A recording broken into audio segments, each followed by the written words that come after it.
How did you get to the Watchtower?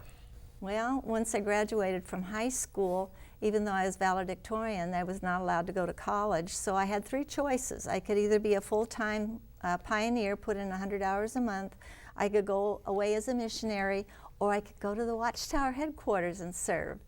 And I just chose that because I thought, there I'm going to be right next to the people who are we're the only place the Holy Spirit can come down and tell these people what to do and what to write.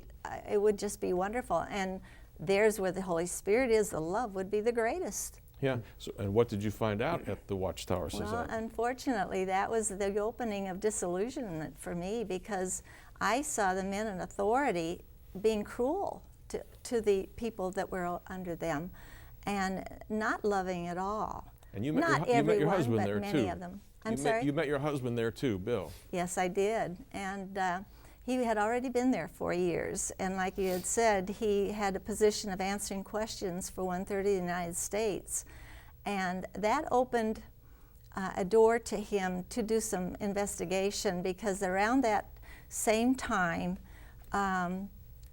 they were telling people in the 40s and the early 50s that you were not allowed to have a smallpox vaccination.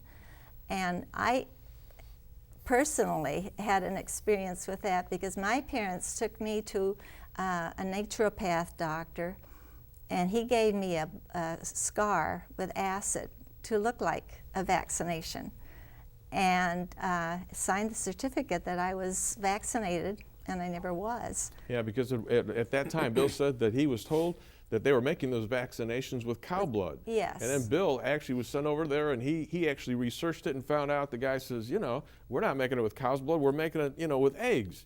And who That's told right. you that it was making with cow blood? And Bill said, knows the way, God told me back at the Watchtower. And he said, well, God forgot to tell us, because we're doing this with eggs. So you started to find out that what they were telling you at the Watchtower, which was supposed to be God's truth, wasn't. And Well, then what happened? Truth doesn't change, John. If it comes from God, it's going to remain truth, and I thank God for that. But when we realized that they changed on the smallpox vaccination, then blood transfusion, they were going to start coming up with that and making it an offense whereby you could be disfellowshipped. And that was serious, because now we knew people were going to lose their lives. Yeah, according to the Red Cross, 20% of the world needs Yeah. a blood transfusion of some kind every If it's only one a day, Yeah. that's too many. And there's 7 million plus Jehovah's Witnesses in the world, so that's almost 1.4 million that are in jeopardy every That's year right. because of the teachings of the Watchtower. Well, they're false prophets, and Jesus called them ravenous wolves. They won't just take this life with the blood transfusion, but they're taking your everlasting life by saying that Jesus is not the I am, and not believing that.